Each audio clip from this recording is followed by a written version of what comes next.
Los casos de coronavirus se multiplican. Las medidas sanitarias son extremas y la economía está golpeada. Es hora de unir esfuerzos. Pero, ¿cómo ganarle la batalla al coronavirus? El coronavirus ha puesto al mundo de cabeza. Políticos, científicos, grandes pensadores, influencers. Solo hablan de esta temible enfermedad y de sus indescifrables consecuencias. Ecuador, como la mayoría de países, ve cómo los casos se multiplican, poniéndonos a todos frente a un desafío por el cual luchar. En el programa de hoy hablaremos de lo importante que significa respetar este periodo de cuarentena. No solo para vencer al virus que lo ha paralizado todo, sino para pensar con creatividad en la recuperación de nuestra economía y en la resiliencia de nuestras familias. Usted está en Políticamente Correcto.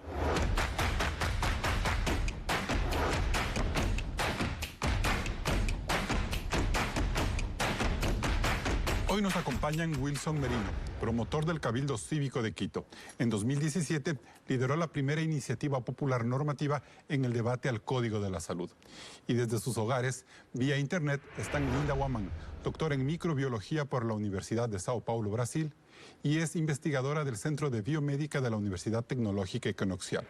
Y en Guayaquil está Javier Ordeñana, doctor en Economía y Finanzas graduado en Barcelona, decano de la Escuela de Negocios de la Politécnica del Litoral, ESPOL. Gracias por acompañarnos este domingo a Políticamente Correcto. El mundo atraviesa uno de sus momentos más difíciles en décadas y Ecuador, en medio de la incertidumbre y el desconcierto, le ha plantado cara a la pandemia del coronavirus desde una cuarentena que nos aísla de nuestra gente y nos limita económicamente. Hoy vamos a hablar de este encierro que sin duda salvará muchas vidas y de lo que tendremos que hacer hacia adelante. Claudia Roura nos resume estos dramáticos momentos.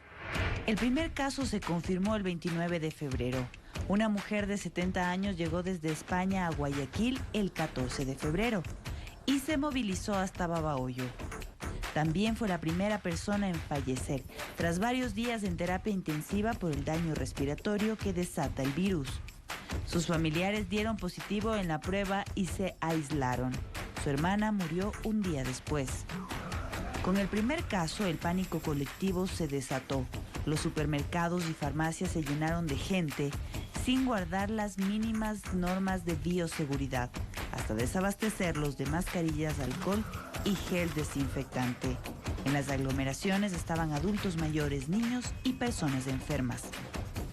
El presidente Moreno decretó la emergencia al tiempo que se iniciaba la campaña mundial Quédate en casa, al ver cómo empeoraba todo en Italia y España, países del primer mundo que subestimaron la enfermedad.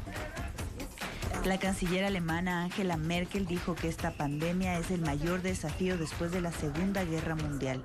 Hospitales abarrotados, ataúdes en las iglesias y militares llevando cadáveres muestran la fragilidad de los sistemas de salud. Los primeros casos en Ecuador fueron de las personas que llegaron del exterior y se contagiaron en su trayecto. Pero Guayas ya reporta contagios comunitarios. La cifra se multiplica mientras se amplían las restricciones en la provincia, al punto que la alcaldía de Guayaquil ordenó bloquear la pista del aeropuerto. Cintia Vitero y una coordinadora de salud dieron positivos con el virus. Pero aún así, hubo indisciplina y descuido. Se hicieron fiestas de hasta 900 invitados y viajes a la playa. Personas de la tercera edad hicieron largas colas para cobrar su jubilación, poniendo en riesgo su vida. Autoridades nacionales y locales endurecieron las medidas con el estado de excepción y los toques de queda de hasta 13 horas. Las ciudades están paralizadas y lucen desoladas. Lo único abierto es la atención hospitalaria, las tiendas de víveres, mercados y supermercados, los bancos y medios de comunicación. El teletrabajo es la herramienta para seguir produciendo. Si todos paramos, el virus deja de moverse. Solo así, el coronavirus perderá la batalla. Así es, efectivamente una prueba de fuego. Wilson Merino, a manera de balance, ¿cómo ha respondido la ciudadanía a esta crisis sanitaria? Carlos, el país debe comprender que esta crisis tiene dos momentos.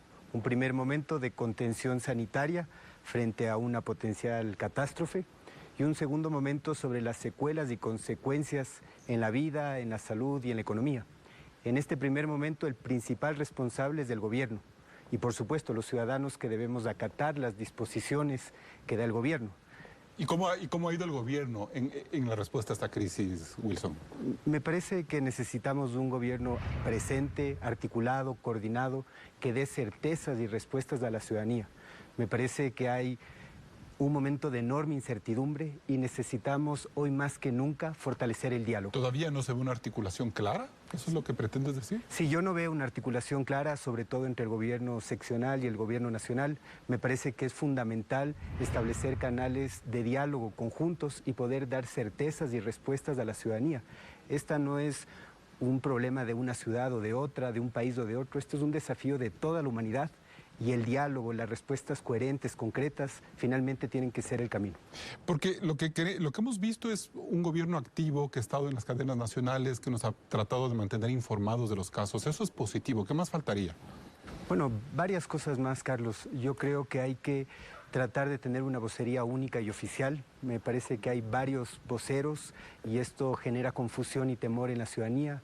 Me parece que la articulación entre las alcaldías, los prefectos, los ministros, el vicepresidente y el presidente es fundamental, más allá de tendencias políticas, ideológicas. Bueno, yo creo que se han aplacado, eso es lo positivo de esta crisis, al menos hemos visto que se ha aplacado ese debate político por sacar adelante lo que es primordial, cuidar nuestra integridad. Pero hay que ir mucho más allá, necesitamos fortalecer un diálogo permanente, necesitamos que las autoridades pongan de frente al país, necesitamos, como te digo, que los ciudadanos podamos tener certezas por parte de los ciudadanos de que hay una respuesta frente a una crisis. Ese es el primer momento. Hay un segundo momento que tiene que ver con la situación de la salud económica, que eso sí amerita un diálogo nacional. Y de eso vamos a seguir hablando. Gracias, Wilson. Economista Javier Ordeñana, buenos días. Se han generado a ratos una serie de comparaciones odiosas entre el comportamiento de una determinada ciudad y de otro frente a la emergencia de esta crisis sanitaria. Usted que estudia los procesos económicos de la gente, de las poblaciones, ¿podríamos decir que ahí, en esa necesidad de cuidar nuestra economía, es que podemos encontrar una respuesta a esta diferente forma en la que hemos reaccionado ante los toques de queda, por ejemplo? Buenos días, Carlos. Definitivamente esa es una de las posibles razones, ¿no? En el caso de Guayaquil o Guayas en general, que sigue siendo la provincia con mayor número de infectados por coronavirus, hay algunas razones, algunas económicas y otras no tan económicas, ¿no? El primero, obviamente, el que el paciente cero y su cerco estuvo aquí en Guayaquil, pero también la necesidad, digamos, y la importancia que tiene la economía informal, el comercio y ese tipo de actividades económicas en la ciudad de Guayaquil. Eso obviamente, digamos, no justifica el que no se cumpla con un toque de queda o que no se cumpla con la ley, pero, digamos, ahí vamos a la otra crisis que un poco comentaba Wilson, ¿no? Es decir, el problema que se va a generar posterior durante este encierro, que claro, es un costo que tenemos que pagarlo, pero que sí hay que sentarse a discutir cómo se lo va a enfrentar. No es fácil. ¿Cómo siente usted el comportamiento de la población de Guayaquil, de Guayas, frente ya a lo que han sido estos últimos días de crisis? ¿Se ha visto ya una mayor conciencia, un mayor orden, quizás una mayor organización de las autoridades para poder ayudar a la población a guardar la cuarentena y todo este aislamiento social que ha sido importantísimo? Claro, sí creo que la gente ha tomado mayor precaución, ha tomado más en serio la amenaza, viendo cómo van incrementando los números de manera muy rápida. En esta última semana pues se han multiplicado de manera significativa de un día al otro el número de casos. Y creo que eso ha llevado a que la gente empiece a tomar un poco más en serio el tema, a pesar de obviamente las consecuencias que puede tener en la parte económica. Ahora, esta cuarentena es necesaria y seguramente nos quedaremos 15 días o quizás algunos días más, eso lo dirá el avance de la enfermedad, pero frente a eso hay un acompañamiento económico, es decir, la gente debe estar muy preocupada porque tengo que vender, tengo que trabajar, tengo que generar. ¿Cómo mira usted ese comportamiento social dentro de la cuarentena frente a lo que se viene adelante, economista?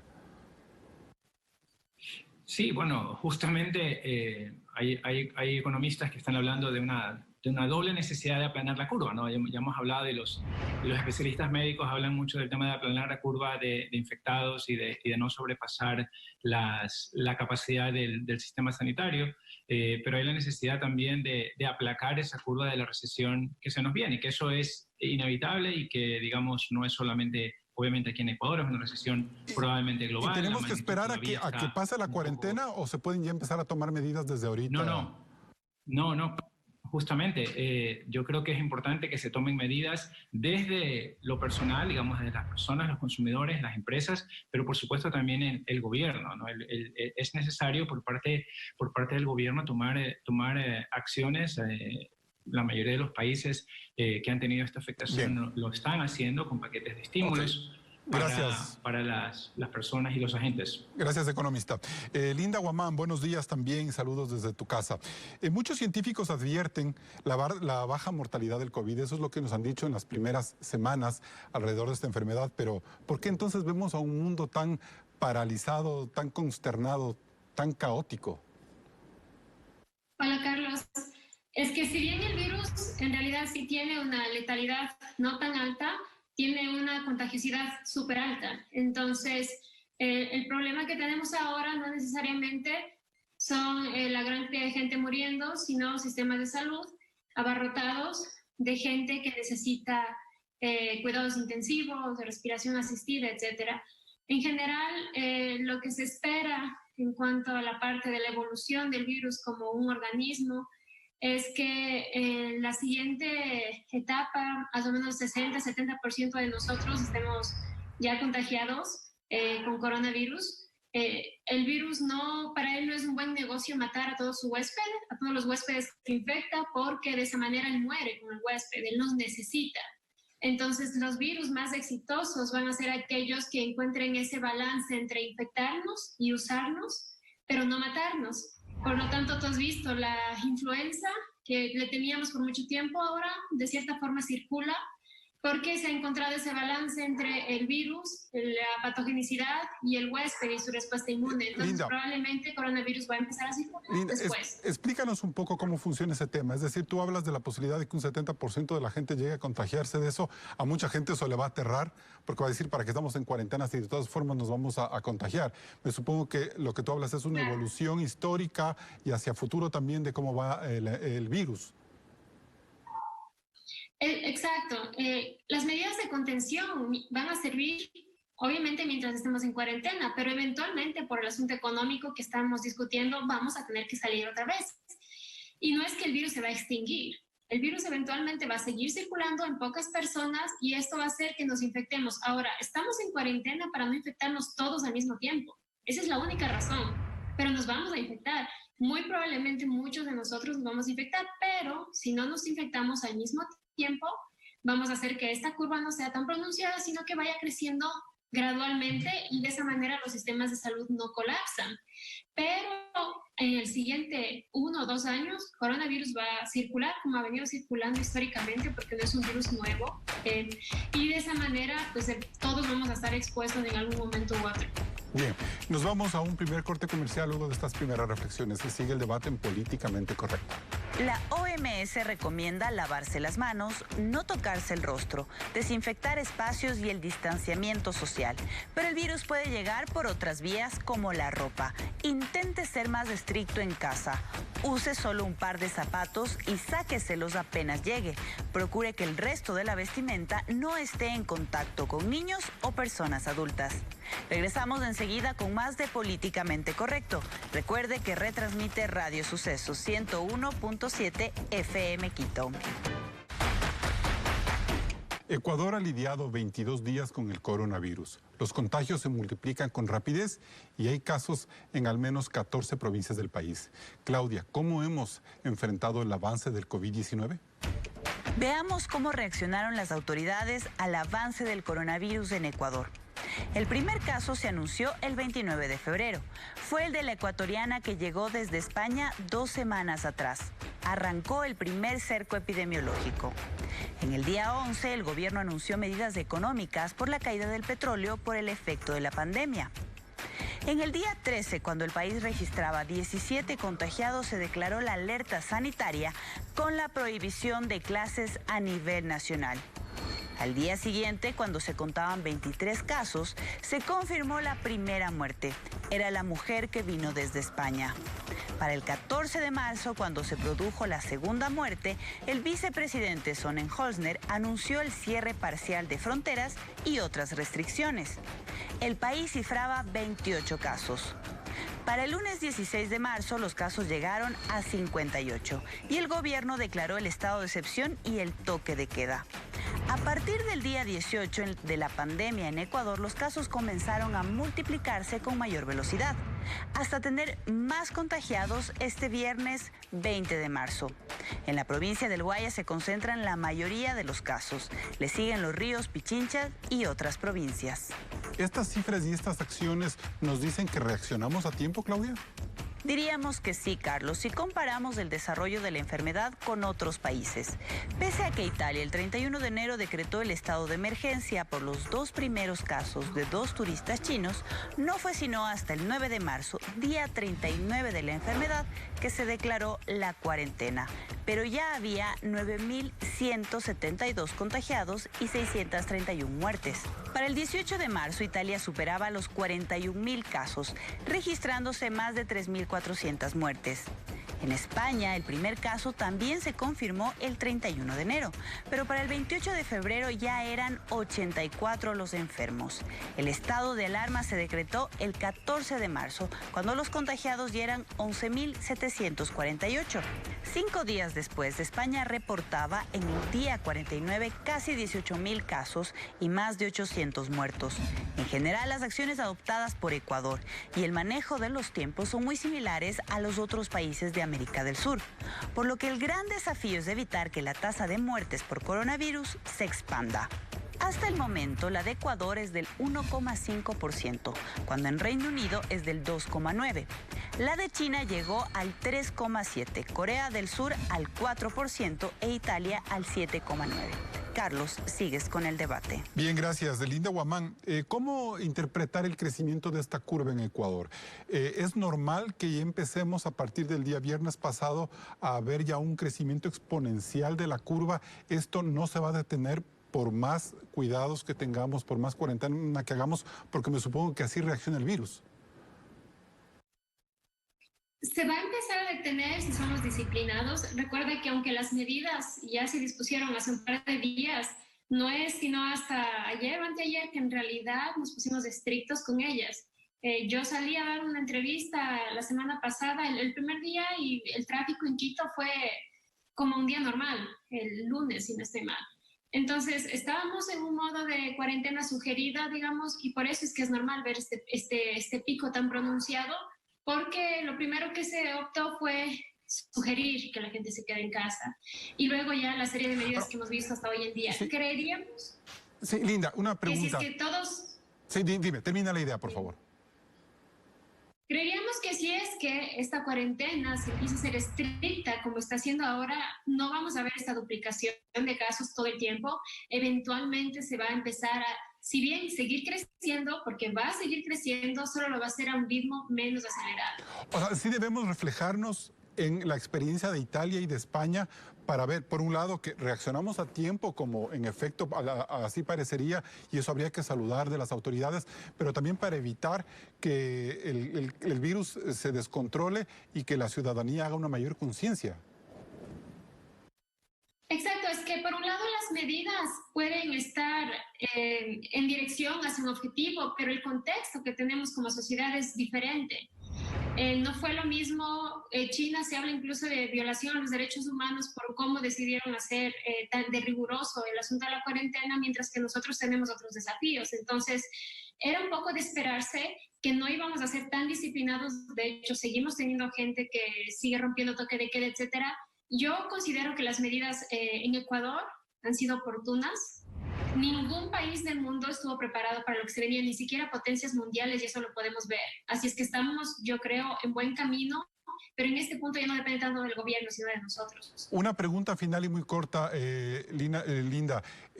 ¿Podríamos llegar a los 850.000 contagios como lo ha planteado como un escenario extremo en la Organización Mundial de la Salud? Podríamos, sí. Por eso es que tenemos que reducir a más del 60% la movilidad. Los escenarios más catastróficos en los cuales no se restringe la movilidad apuntan a esos números o quizás superiores, y son grandemente plausibles si no respetamos la cuarentena. Perfecto. Wilson Merino, ¿el sistema de salud ha mostrado consistencia frente a esta crisis o empezamos ya a ver que se empieza ya a notar su fragilidad por la parte económica sobre todo? Sí, yo creo que el principal responsable para contener esta crisis es el gobierno, ¿no? Pero también somos los ciudadanos, como lo ha dicho Linda.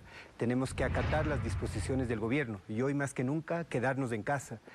Esto también evidencia que hay fragilidad en el sistema de salud. Ha habido un desfinanciamiento que a la larga nos vuelve más frágiles, ¿no? Recortar los servicios sociales a la larga nos vuelve a todos más frágiles y esto implica una reflexión mucho más profunda de las consecuencias que esto va a tener más adelante. Ese recorte también es consecuencia de que hubo muchos años en los que no se manejaron las finanzas con el orden que se esperaba para precisamente poder prever este tipo de momentos. Sí, pero eso hay que reconocerlo. Sí, ¿sabes? pero la optimización en el sector de la salud finalmente, Carlos, nos vuelve a todos en una posición de fragilidad. Necesitamos tener una institucionalidad sólida en el sector de la salud que finalmente permita dar respuestas contundentes frente a esta crisis. Ahora, hay dos formas de tratar de establecer a los contagiados, que es que la gente que está enferma va y se reporta y sobre eso se estudian los riesgos epidemiológicos y se hace un seguimiento. La otra, como la que aplicaron países desarrollados como Corea del Sur, en donde ya empiezan a hacer pruebas masivas en la ciudad para detectar casos a tiempo. Es momento de que Ecuador tome esa decisión, pero si no tiene recursos, ¿cómo lo hace?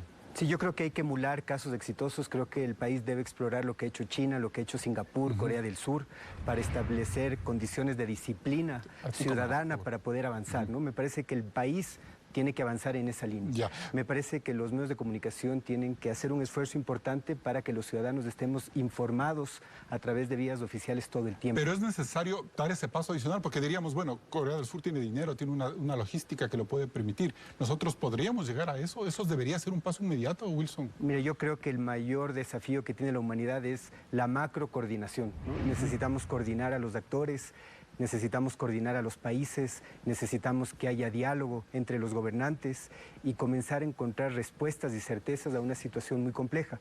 Ya lo dijo Linda, la situación amerita sin duda una responsabilidad ciudadana y el poder trabajar articuladamente con las autoridades. Ok, economista Ordeñana, hemos visto que Wilson Merino tiene una posición crítica frente a cómo un Estado tiene que cuidar los recursos para la salud, para la atención de salud, que eso dice es indiscutible y creo que tiene gran razón en lo que él menciona, porque ahora vemos lo importante que es tener esos sistemas. Pero desde la economía, ¿cómo podemos responder a esta crisis? ¿Cómo está el Estado en este momento para enfrentar una prueba de fuego como la que estamos viviendo, economista?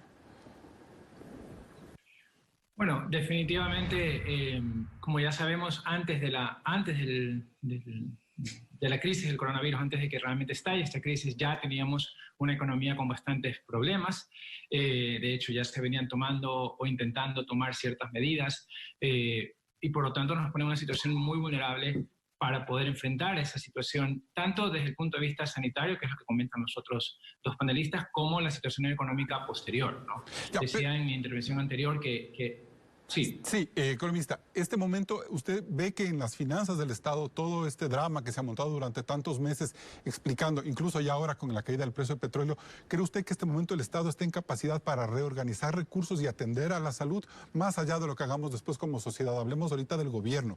Vemos que este viernes el vicepresidente ha dicho que el gobierno tiene todos los recursos para ayudar a los hospitales y que les obliga a ellos a que den todos los suministros a los médicos. Bueno, claro, lo primero que tienen que hacer es reorganizar ese gasto y darle prioridad número uno en este momento al tema de salud. No creo que tenga tanto margen de maniobra, yo creo que va a necesitar recursos adicionales para poder hacerlo, pero en todo caso, en efecto, más aún con la crisis, digamos, con la caída del precio del petróleo, pues eso, y que actualmente está, como sabemos, por los 20 y tantos dólares, es decir, que nos ingresan menos de $20 el barril ecuatoriano. Eso nos deja una situación muy compleja y muy debilitada para poder enfrentar esta situación del coronavirus. Más aún, el compromiso ciudadano por no abarrotar los sistemas de salud debe ser mucho más fuerte, economista. Esa es una visión económica de enfrentar la crisis. Sí, o sea, eso es un tema de recursos finitos, ¿no? Indistintamente, digamos, volviendo a hablar del tema de aplanar la curva tiene un tope. digamos, la capacidad instalada tiene un tope, puede ser más alto o más bajo, pero vemos que eso está pasando en los otros países. Y obviamente una de las primeras opciones que se debe hacer para enfrentar la situación ahora, en el momento actual, es que ese tope sea más alto, es decir, que se pueda acceder a más personas, se pueda atender a más personas, porque en definitiva eso va a ser necesario, indistintamente de que sean exitosas las medidas de cuarentena y demás, ¿no? Y que no lleguemos a situaciones como en otros países. Bien, nos vamos a un siguiente corte comercial. Seguimos en Políticamente Correcto.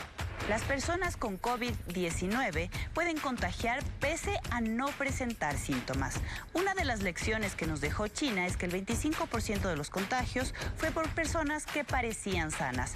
Por ello, evite el contacto físico y desinfecte todos los espacios, las manijas de las puertas, el celular o la computadora. Regresamos enseguida con más de este importante análisis. Ecuador contra el coronavirus. Seguimos en Políticamente Correcto. Linda Guamán, ¿cuánto tiempo nos va a tardar a todos nosotros, a la humanidad, tener ya una vacuna contra el coronavirus? Vemos que ya hay unos primeros experimentos, pero en realidad, ¿cuánto tiempo debemos esperar? Bueno, para tener una vacuna, siendo optimistas, por lo menos un año. Por eso, hace un momento te decía, recuerdas que el 60 o 70% de nosotros vamos a contagiarnos en los siguientes años, pero no debemos caer en pánico porque el mejor de los escenarios, en un año y medio tendremos ya una vacuna disponible para esto. Se empezaron esta semana ensayos clínicos de fase 1, esto quiere decir experimentación con seres humanos, tanto en China como en Estados Unidos. Sin embargo, a veces eso no es lo que más tiempo toma y sí evaluar por varios meses si es que esas vacunas no tienen efectos secundarios sobre las personas. De acuerdo, Linda, pero hay 2 o 3 paradigmas que están surgiendo alrededor de esta enfermedad. Primero, que si le da a una persona adulta mayor, puede morir. En segundo lugar, la gran facilidad de contagio que tú has dicho que tiene este virus como una característica. Frente a esa realidad, esperar una pronosticas puede ser letal para este país. ¿Cómo entender ese 70%? Este 70% se espera de aquí en el siguiente año. O sea, no quiere decir que ya el próximo mes vayamos a tener ese escenario, sino en un año, de 1 a 2 años, probablemente el virus esté circulando, ya como circula la influenza, y para ese entonces contemos con la vacuna. Por eso es que al momento no tenemos cura. Hay algunos tratamientos que están funcionando relativamente bien en combinación, pero no son específicos para coronavirus. Entonces, en algunos países se han utilizado antirretrovirales, que son básicamente medicamentos que lo que hacen es evitar que el virus haga copias de sí mismo en la célula, y eso está dando resultado. Pero es importante recalcar que en población ecuatoriana no sabemos todavía qué virus tenemos circulando. Perfecto. Bien, gracias. Wilson Merino, entonces lo importante es volver a recalcar, no abarrotemos el sistema de salud pública, primero como ciudadanos, es decir, ir como nos hemos acostumbrado al hospital por cualquier resfrío, y en segundo lugar, tratar de que el gobierno haga conciencia de que es importante que el sistema de salud tenga recursos para poder hacer frente a esta enfermedad. Evidentemente, Carlos, creo que hoy la responsabilidad de los ciudadanos es seguir las disposiciones gubernamentales y quedarnos en las casas. Creo que la responsabilidad del Estado es de articular los esfuerzos entre todas las instancias de gobierno y dar respuestas concretas. Pensando en el tema de las vacunas, también habrá que pensar la democratización y el acceso gratuito a esas vacunas. Hoy se discute que el tener acceso a un examen para saber si es que uno está contagiado podría costar entre 120, $200, que el ciudadano de pie no los tiene. Es importante señalar que es función del gobierno cuidar del país, y el país no es uno, el país es Carlos, es María, es Rosa, es Wilson, es Luis, es el ciudadano de pie en el monte, en fin, y frente a eso necesitamos de enfocar los esfuerzos de todo un gobierno. ¿Esta es una crisis que nos permitirá hacer salud primaria por primera vez preventiva? Sí, bueno, yo creo que ese es uno de los grandes retos, ¿no? Creo que hay que cambiar ese paradigma. Vamos a un sistema de salud cuando estamos muy enfermos, cuando en realidad deberíamos tener un sistema de salud mucho más dinámico, salir con promoción de la salud y prevención de la enfermedad. Y esa es una de las grandes deudas de la Asamblea Nacional. Nosotros, en una época en la que no habían crisis, llegamos con una iniciativa popular ciudadana con 159,000 firmas de respaldo y no pasó nada, no había voluntad por parte de la Asamblea. Y hay que decirlo, los asambleístas son unos inútiles y es preferible que cobren su dinero y que dejen de trabajar. porque no han estado a la altura de una crisis que hemos vivido los ecuatorianos. Bien, y con esa pregunta, ingeniero Ordeñana, ¿cómo podríamos nosotros entender el nivel de contribución económica que debería hacer este momento el país para sustentar este sistema de salud? ¿Hay un escenario, usted estima que debe haber un escenario en ese sentido? Es decir, más allá de medidas económicas que tome el gobierno, la sociedad como tal tiene que blindar económicamente a esos servicios. Bueno, tendría que analizarse. Yo creo que es una de las propuestas. Definitivamente, como decíamos en la intervención anterior, no hemos estado preparados del todo para esta emergencia. Yo creo que nadie ha estado. Hay que pensar en distintas alternativas que permitan que nos blinde ante otras, digamos, situaciones parecidas, pero sin descuidar también de que en general las personas van a estar muy afectadas por la situación económica generada también por este encierro, ¿no? Claro. Que, nuevamente, si bien ha sido necesario, pues es... Sí, porque hay momentos en que, claro, hemos visto que muchos agentes económicos, empresarios, comerciantes, en realidad tienen toda la razón, están preocupados porque no camina la economía. Pero va a llegar un momento que tenemos que estar preocupados también porque la salud no se nos descontrole en los servicios públicos. Sí, no, en definitiva. Por eso decía antes, lo primero es que el gobierno ponga los recursos necesarios para que, digamos, podamos atender de la mejor manera todas las necesidades de salud. Y para eso probablemente buscar algún tipo de ayuda externa. Tal vez yo creo que juegan un rol muy importante hoy por hoy los organismos multilaterales, el Fondo Monetario, el Banco Mundial, aunque no nos gusta a veces hablar de ello, pero creo que pueden jugar un rol importante en este momento para, digamos, la emergencia que se viene. Bien, nos vamos a un siguiente corte comercial y seguimos en este interesante debate sobre coronavirus y resiliencia. Si vive con adultos mayores es muy importante que los cuide. No deje que salgan. Dentro de casa manténgalos sin mayor contacto físico. Desinfecte las mesas y vajillas que usen, pues el virus permanece en el plástico, papel, vidrio y acero de 3 a 5 días. La alimentación es muy importante para mantener las defensas elevadas. Nuestros padres y abuelos nos dieron todo. Es hora de cuidar de ellos. Regresamos enseguida con más de este debate. En las últimas semanas hemos visto con preocupación el deterioro de las cuentas fiscales del país por el bajón del precio del petróleo a causa de la pandemia. Sin embargo, lo que ahora debe importarnos es que la economía de nuestras familias se recupere luego de que salgamos de la cuarentena. Partamos de un ejemplo sencillo. Ana María tiene una tienda de ropa y para que esta funcione necesita un local, la mercadería que debe vender, una persona que le ayude en el lugar y es muy probable que haya accedido a una línea de crédito que permita el funcionamiento del negocio.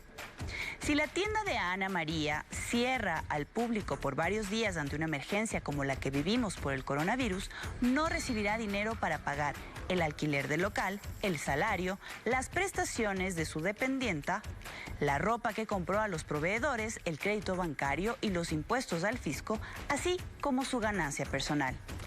Este negocio puede causar un efecto de contagio en toda la cadena económica de una ciudad. Durante el 2019, todas las ventas internas en el país significaron unos 155.000 millones de dólares. El comercio equivalió al 45% de todo este monto. Y de este porcentaje, el comercio minorista, como el de Ana María, cifrado en unos 28.000 millones de dólares, el más sensible en frenazos como este. Sin dejar de mencionar el aporte a la economía que realizan las actividades profesionales, científicas o técnicas que bordearon los 7.300 millones. Toda esta porción de la economía está en riesgo por la emergencia sanitaria y aunque es prematuro determinar cuánto pierde el país por un frenazo de este tipo, recordemos que durante los 12 días del paro de octubre el sector público perdió 319 millones de dólares y el privado 502 millones. Debemos cuidar el sector privado, pues 17 de cada 100 empleos plenos los genera el comercio en todas sus etapas y 7 las actividades profesionales. En un país donde de cada 10 ecuatorianos de la población que trabaja, 3 cuentan con un empleo no pleno, frente a los 4 del empleo adecuado y a los 3 que están en el subempleo o trabajan sin remuneración. Por lo que cabe preguntarse, Carlos, ¿cómo evitar que la economía de las personas se debilite aún más tras la emergencia del coronavirus? Bien, Javier Ordeñana, ¿cómo podemos nosotros reactivar esta economía luego de que pase la crisis? Vamos a tener un Estado que no va a tener la posibilidad de dar apoyos, incentivos al sector privado, a las personas más allá de lo que le permita su capacidad financiera.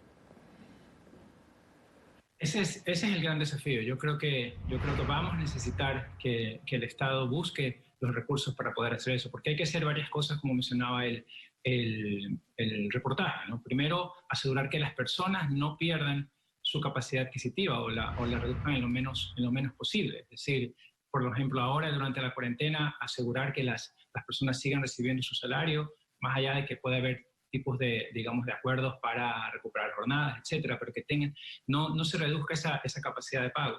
Por otro lado, las empresas que no pierdan liquidez, que no vayan a caer en bancarrota, y eso implica, eso no solo es a través del Estado propiamente, sino a través de los bancos también, ¿no? Es decir, a través de mejorar, digamos, las condiciones financieras, el capital de trabajo, pero ojo, eso también es fácil decirlo y se ha discutido mucho en estos días. Dicen, sí, los bancos que sean responsables, pero también los bancos, por supuesto, están cuidando el dinero que son de los depositantes a su vez. Es decir, no es solamente decir a los bancos unilateralmente perdonen o las deudas, sino que haya desde el Estado algún tipo de seguro de crédito o garantías para que en efecto pueda haber esas facilidades y que no vaya a convertirse esta crisis, por sí que ya es compleja, en una crisis financiera también, o crisis bancaria, claro, que sería aún más grave. Eso hay que tener cuidado. Javier, pero ¿no es el momento ya entonces de pensar en una economía colaborativa o de que esta de una vez por todas se implante en el país con mucho más dinamismo? O sea, yo creo que, bueno, esas son decisiones más a nivel macro, a nivel de gobierno. O sea, yo creo que el gobierno tiene que asumir un rol muy importante, pero obviamente esa transformación va a venir no solo desde el punto de vista del gobierno, ¿no? Las empresas y las personas debemos aprovechar este tiempo para ir pensando, obviamente, en que más allá de lo que haga el gobierno, más allá de lo que hagan los gobiernos, creo que Wilson comentaba, el rol que debe tener la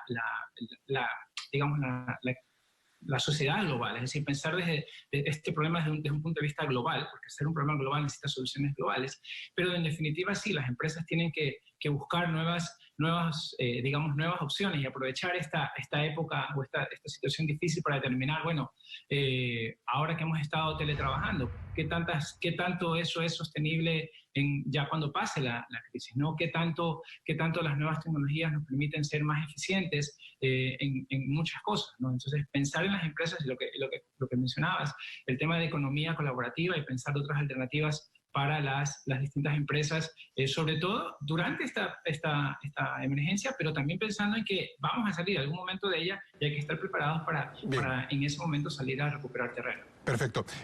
Linda Guamán, ¿y una científica nos puede dar una versión de cómo debe cambiar los patrones económicos luego de una crisis como esta que ha sacudido al mundo? ¿Es posible pensar, aunque sea desde una utopía? Lo único que se me ocurre pensar es, obviamente como microbióloga, es que deberíamos, cuando salgamos de esto, replantearnos las prioridades que hemos mantenido como país. Ahora mismo tenemos un gran problema por haber dejado de invertir muchos años en investigación, en ciencia, en salud, y yo creo que es importante que con lo que nos quede empecemos a reconstruir para potenciar áreas que veamos que son estratégicas durante una pandemia. No podemos salir de esto pensando en la siguiente pandemia, es indudable. Sin embargo, creo que es importante que empecemos a trabajar para tener siempre ese respaldo económico, ese respaldo en salud, ese respaldo en la parte de educación, etcétera. Bien, vuelvo con ustedes. Wilson Merino, pero este momento es de la economía colaborativa ya a nivel micro. Y la economía colaborativa es sinónimo de solidaridad. La solidaridad puede ser un motor económico a partir de esta crisis de cuarentena y lo que se viene en los meses posteriores. Sí, mira, Carlos, las secuelas y consecuencias de esta crisis van a meritar una profunda reflexión de todos los ecuatorianos. Me parece que hay que impulsar un gran acuerdo como país. Y lastimosamente este acuerdo no lo puede liderar el gobierno porque tiene una credibilidad menor a un dígito. Este tiene que ser convocado y tiene que ser empujado por los sectores sociales, económicos y políticos. Pero mientras eso sucede, vamos a ver a una persona que, como la tienda de Ana María, que quizás no haya vendido su ropa, pero tiene que pagarle un arriendo al dueño del local.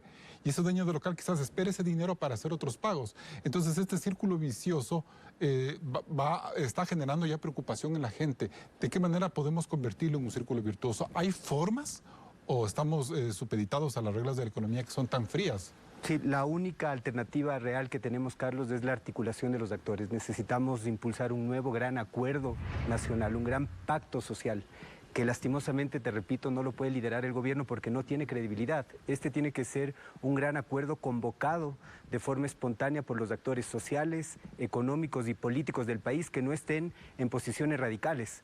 A la final necesitamos priorizar los temas que son importantes para la gente, la salud, el empleo, una situación de pobreza y de hambruna que podría suceder en los próximos días si no se toman decisiones acertadas. Javier Ordeñana, ¿de qué manera podemos hablar de una economía ciudadana? Es decir, lo que yo planteaba, la posibilidad de que más allá de los apoyos que podamos tener del Estado o de los grandes capitales, cómo a nivel micro podemos reconstruir nuestra economía personal, evitar que un arriendo que tenemos que pagar no nos complique los siguientes meses y restablecer nuestros negocios. ¿Hay formas ingeniosas como para reactivarnos y durante esta cuarentena quizás sentirnos entusiasmados en que podemos tener otro tipo de relaciones de este tipo?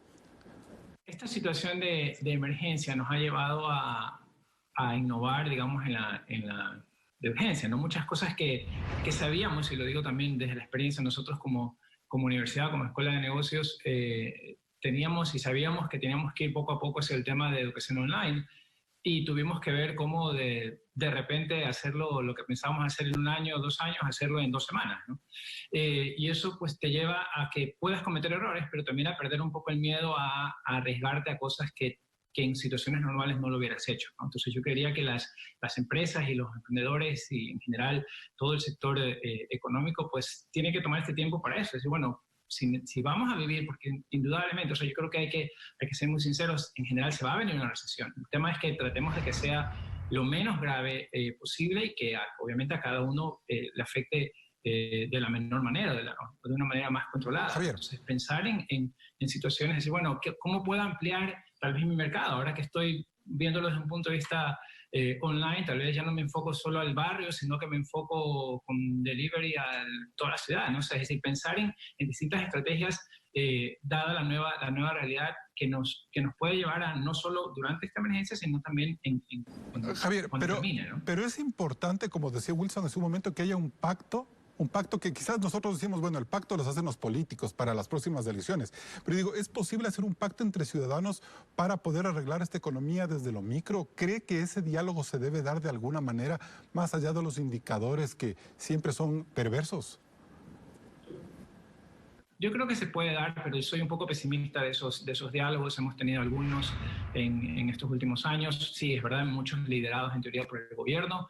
Y creo que, como mencionábamos algunos, o como mencionaba la persona, digamos, que estaba en el video, esa persona va a tener la urgencia de tener que pagar el alquiler o pagar digamos, al proveedor.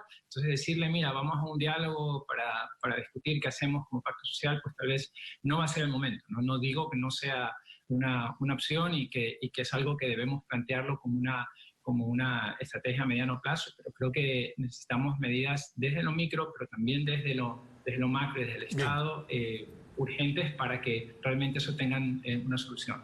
Brevemente, pero si nos empobrecemos, nos va a tocar hablar entre nosotros mismos, Wilson. Sí, al corto plazo el gobierno tiene que centrar sus esfuerzos en contener y proteger a los más débiles, a la gente más vulnerable. Al largo plazo, al mediano y largo plazo, tenemos que buscar las formas de ponernos de acuerdo, salir de posiciones mezquinas, radicales, y establecer un punto pero en común. ¿cómo yo soluciono mi problema de renta y cómo logro reactivar mi negocio? Y quizás ahí no voy a tener la posibilidad de que el Estado o el gobierno esté pendiente de nosotros. ¿Cómo hacemos como ciudadanos? ¿Cómo ciudadanizamos la economía? La hecatombe, Carlos, empieza a sentirse en el interior del seno familiar. Y creo que este es un momento para impulsar un gran diálogo en familia. Las familias tienen que repensarse los gastos, por dónde recortar algunas cosas innecesarias que estén generando. Tienen que resistir y sobrevivir. tienen que aprovisionarse, ¿no? Yo creo que el núcleo familiar finalmente es el que nos tiene que entregar respuestas, y un llamado de solidaridad y de cariño a todas las familias que están viviendo este momento con tanta incertidumbre. Y para finalizar, Linda Guamán, ¿cuándo nos vamos a volver a abrazar como ecuatorianos físicamente? Pues yo creo que no menos de un mes. Creería que deberíamos hacer esta cuarentena por lo menos 3 semanas más para que tenga sentido. El virus en cada uno de nosotros, una vez que entra, cambia. Esa es una estrategia, digamos, y esto es al azar. Eventualmente van a existir cepas más patógenas, pero también pueden existir cepas que se acostumbren a vivir como su huésped sin causarle mayor daño, que es lo que pasa con una gripe común. Se han acostumbrado tanto a vivir con nosotros que ahora podemos convivir. Esperemos que eso suceda en los siguientes meses, años con coronavirus, y que nosotros aprendamos a convivir con ellos. Bien, nos vamos a un siguiente corte comercial y volvemos con las conclusiones. Entramos en la etapa de conclusiones. Javier Ordeñana, ¿cuál es el mensaje políticamente correcto que usted le deja a todos los hogares que nos están siguiendo en este programa? Bueno, primero a aquellos hogares que viven de su ingreso diario, de su ingreso, digamos, de las ventas del día a día, pues a resistir, a innovar, a pensar en estrategias creativas para poder salir de esta situación. Y también a los agentes, a las empresas y al gobierno a que nos animemos a tomar decisiones urgentes, arriesgadas, innovadoras, y que busquemos realmente la forma de que por un lado la crisis sanitaria, pero por otro lado la crisis económica que se nos viene tenga el menor impacto, al menos en las personas más afectadas, en las personas con mayores dificultades económicas. Linda Guamán. Creo que es importante que después de esto reconozcamos que necesitamos aprender a vivir en armonía con el ambiente. En gran medida la aparición de coronavirus se dio porque estamos como especie humana invadiendo espacios que no deberíamos invadir. Entonces, démonos un baño de humildad. No somos ni la especie más inteligente ni superior en este planeta. Somos un conjunto más de este ecosistema, y el virus va a parar de moverse si nosotros lo hacemos también. Por eso debemos quedarnos en casa. Wilson Merino, ¿qué es lo políticamente correcto? La crisis se supera con unidad, coordinación y trabajo. Un llamado de esperanza y de solidaridad a los hogares ecuatorianos a replantearse casa dentro de las estrategias, y por favor que se queden todos en casa. Y bien, en la intimidad de nuestros hogares y desde la incertidumbre y el temor que nos genera una pandemia como esta, debemos pensar en el futuro. Es decir, en la fuerza y en la determinación con la cual debemos sacar a flote nuestras economías, donde la solidaridad se convierta en el nuevo motor que reactive la producción en el país y que permita a nuestras familias recobrar la estabilidad. Hay momentos para todo, y el de la cuarentena, es el paso más importante que debemos dar, porque de él depende que no nos contagiemos. Un abrazo a todos y hasta el próximo programa. El coronavirus ha obligado al mundo a detenerse. Nos hemos quedado en casa. Es tiempo de pasar en familia y ser creativos. Dentro de poco volveremos a salir, a abrazarnos y a arrimar el hombro para sacar este país adelante. Pero primero hay que vencer al coronavirus. Ecuador sí se puede. Hasta el próximo programa.